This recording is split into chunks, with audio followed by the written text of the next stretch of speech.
Welcome to the deep dive. Before we even get into things today, I just want to offer a heartfelt divine blessing over your day and really your entire week. May you find clarity, peace, and wisdom in whatever you are facing right now. We are genuinely glad you're choosing to spend your time with us. Yes, absolutely. It is a privilege to share this time with you. We have quite a bit to cover today. We really do. Because today we are jumping right into a topic that has caused humanity a whole lot of panic over the centuries. Oh, yeah. The literal end of the world. Just a light topic for a Tuesday. Right, exactly. So our mission for this deep dive is to step into a really profound piece of ancient history and theology. We're exploring Matthew chapter 24. Which is often called the prophetic sermon, or the Olivet discourse. Yes, exactly. And to make sense of this, we are synthesizing the historical context and the study notes from two incredibly detailed sources, the Holman Study Bible and the Nova Almeida Actualizada, or the NAA Study Bible. Both of which are fantastic resources for this kind of text. They are. Because our goal here is to decode the intense apocalyptic imagery in this text. We want to separate the first century historical events from future prophecies and help you understand how these ancient documents carry multiple layers of meaning simultaneously. I mean, we're looking at a text that manages to weave together immediate, localized historical trauma with these sweeping cosmic conclusions. It is essentially a masterclass in ancient prophetic literature. It really is. But it demands that we read it with ancient eyes, rather than just our modern assumptions. And what a conversation it is. We are talking about a text that connects massive 400-ton limestone blocks, ancient geopolitics, and cosmic signs of the sun going dark, all into a single mind-bending dialogue Jesus had with his disciples. It's incredible. So let's set the scene for you. Jesus and his followers are leaving the temple complex in Jerusalem. They're making their way to the Mount of Olives. They sit down, they look back, and the disciples are just marveling at this magnificent temple structure. And you really have to grasp the scale of what they are looking at. Right. To give you an idea of the sheer scale here, the Holman notes vividly describe the architecture. This temple was built with massive white limestone blocks. Massive is almost an understatement. Yeah, some of these stones measured up to 11.43 meters long, and they weighed approximately 400 tons. 400 tons for a single stone. It's hard to even conceptualize that kind of engineering in the ancient world. Honestly, imagine the ancient equivalent of needing a chiropractor, just figuring out how to move a 400-ton block of limestone without modern machinery. Right. But this wasn't just a building. To the Jewish people in the first century, this complex was their Vatican, their Capitol Hill, and their Wall Street all rolled into one. It was everything. It was. It represented architectural majesty, but more importantly, it represented psychological permanence. It was the absolute epicenter of their faith, their national identity, and really their entire universe. And that immense sense of permanence is exactly what makes Jesus' next statement entirely unthinkable. Yeah, this is the trigger for the whole conversation. The disciples are pointing out how incredible the architecture is, and Jesus turns to them and says, "Not one stone will be left here upon another. All will be thrown down." Hearing that wouldn't just be jarring, it would sound bordering on treasonous. Or at least completely delusional. What's fascinating here is the psychological leap the disciples immediately make. Right. They hear that the temple is going to be completely dismantled, and in their minds, an event of that unimaginable magnitude can only mean one thing: the end of the world. They just assume it's all one big package deal. Exactly. They completely conflate the two concepts. So they come to him privately and ask two distinct questions.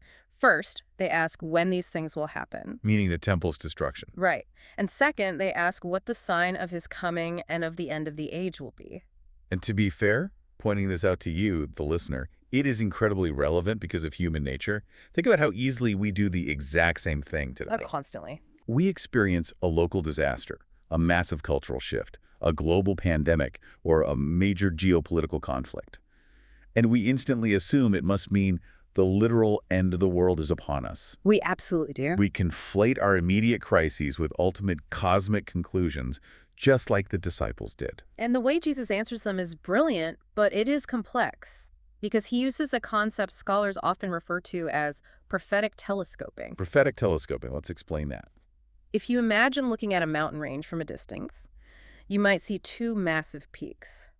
From where you're standing, they look like they are right next to each other, almost touching. But as you actually hike into the You mountains, realize there is a massive valley, maybe miles wide, between the first peak and the second peak. yeah, Prophetic literature works the exact same way.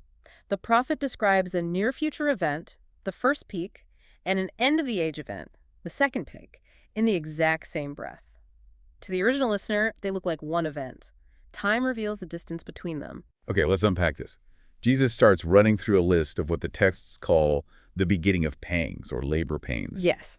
He mentions false messiahs arriving to deceive people. He talks about hearing of wars and rumors of wars. He lists off famines and earthquakes happening in various places. And notice his command right in the middle of that terrifying list. Right, he explicitly tells them not to be alarmed. Because he clarifies that these are cyclical historical events. They are simply the reality of living in a broken world. They're normal chaos. Exactly.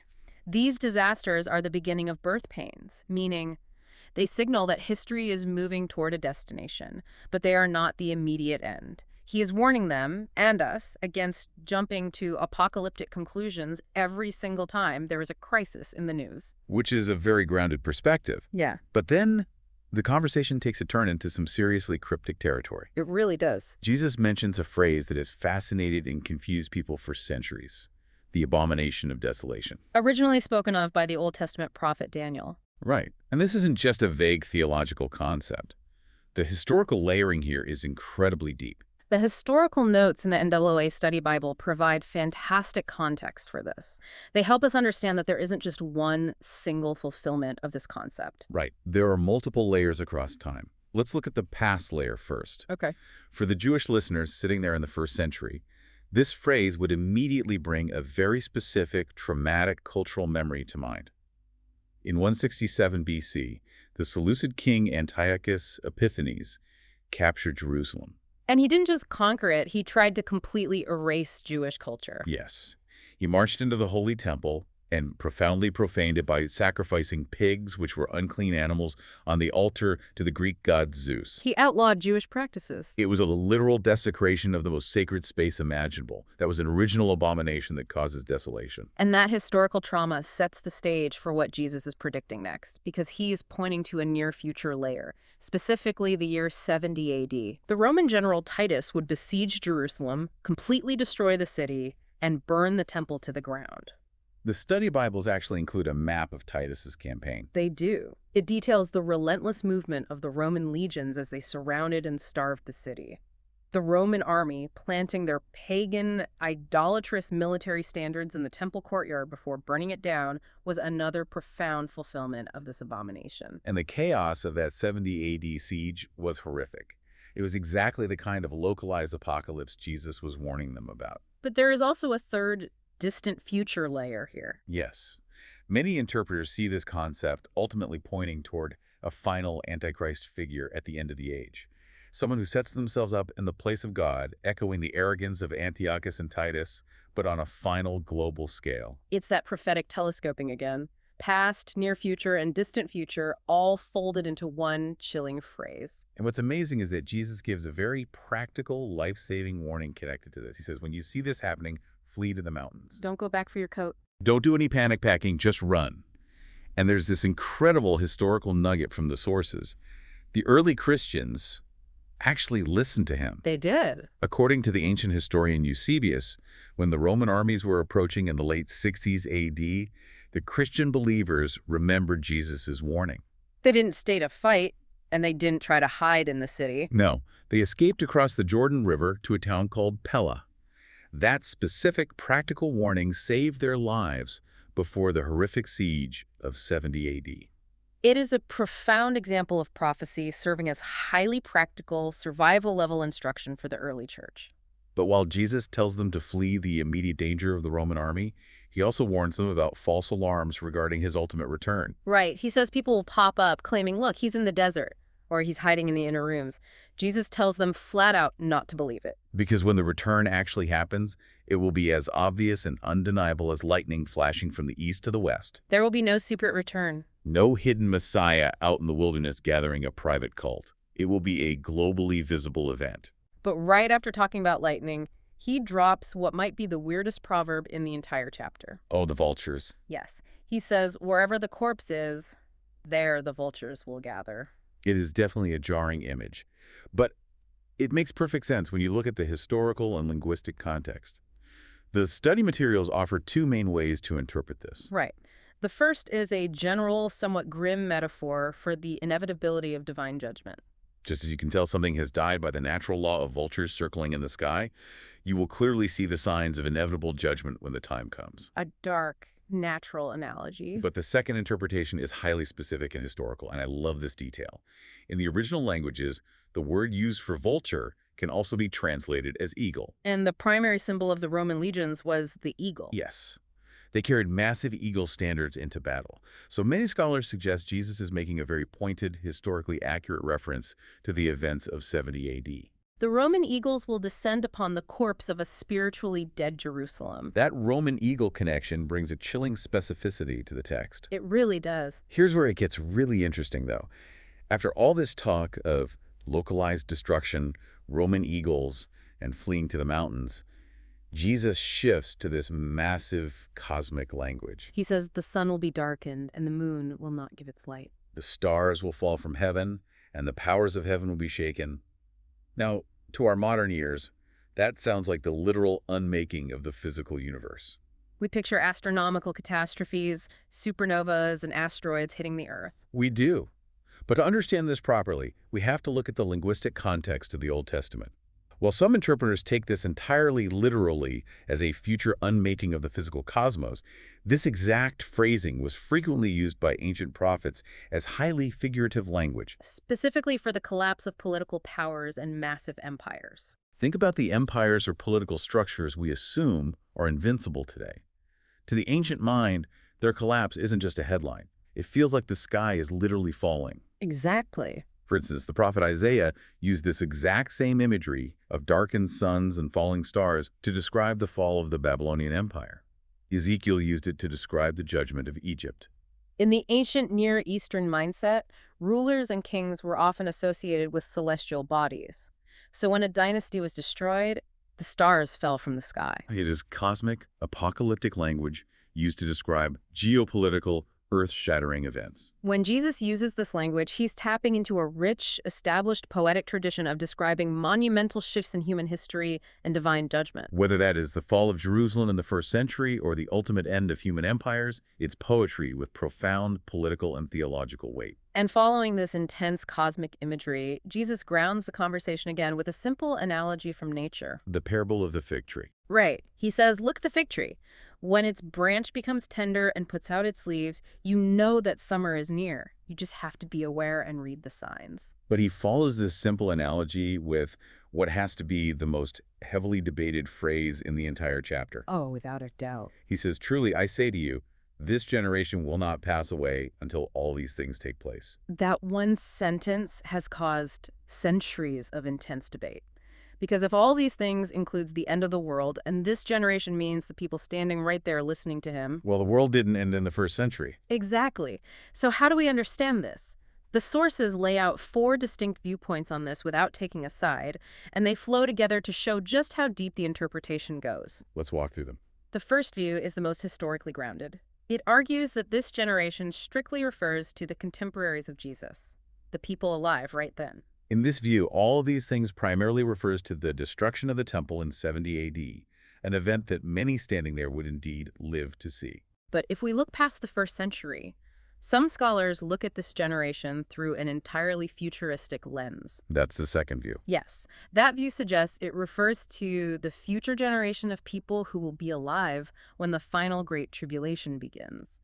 The idea is that once those final end-time signs start happening, the generation that sees the beginning of them will also see the end of them. The events will happen rapidly within one lifetime. Right.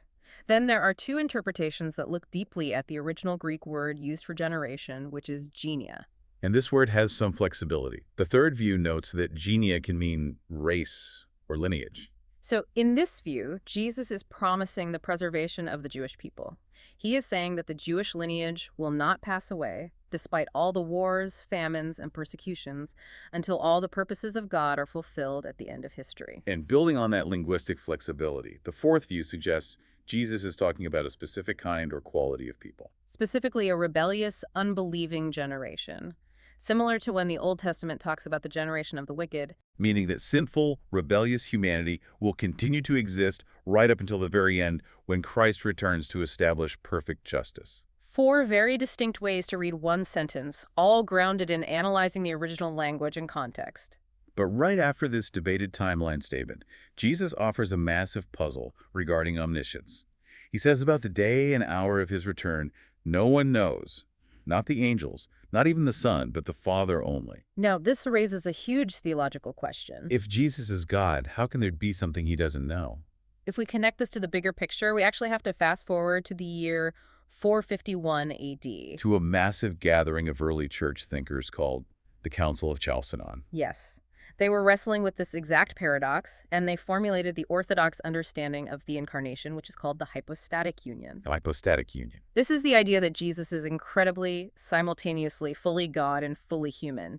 Two distinct natures united perfectly in one person. They had to get this right, or the foundational theology of the early church would have fallen apart. So it's less about him losing his divine nature and more about how those two natures interact. Exactly. In his divine nature, as the eternal Son of God, he possesses infinite knowledge. But in his human nature, he voluntarily limited his access to that divine omniscience. He actively chose to experience real human limitations. He grew in wisdom, he experienced fatigue, and he didn't actively access the knowledge of the date of his return. He did this to perfectly model what it means for a human being to live in absolute, trusting dependence on the Father. And that trust translates directly into how he tells his followers to act while they wait for that unknown day and hour. Which leads perfectly into the final section of our deep dive. Because no one knows the day or the hour, Jesus shifts his focus to how we are supposed to live in the meantime. He brings up the days of Noah. He says, before the flood, people were eating, drinking, marrying, and giving in marriage. They were just doing normal life. That is the terrifying part of the analogy. The danger Jesus highlights here isn't necessarily gross, spectacular sin. The danger is mundane complacency. People were so absorbed in the ordinary rhythms of daily life that they were completely oblivious to the spiritual reality and the impending judgment right on their doorstep. They were spiritually asleep while physically awake. So what does this all mean? Jesus uses an image that has become very famous in modern pop culture. He says 2 men will be in the field, 1 will be taken, and 1 left. 2 women will be grinding at the mill, 1 taken, 1 left.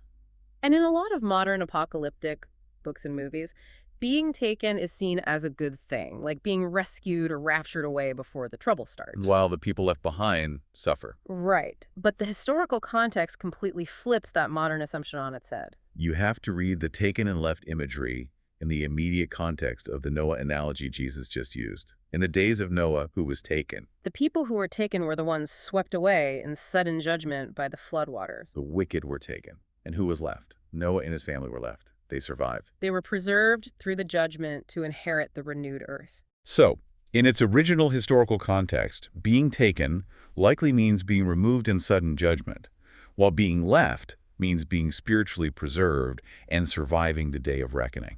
It completely reverses the popular cultural expectation of what it means to be left behind. It really does. And this completely reframes how you approach the final parables in this chapter. The ultimate application comes in a story Jesus tells about a master and his servants. The master leaves on a long journey and puts a servant in charge of feeding the household.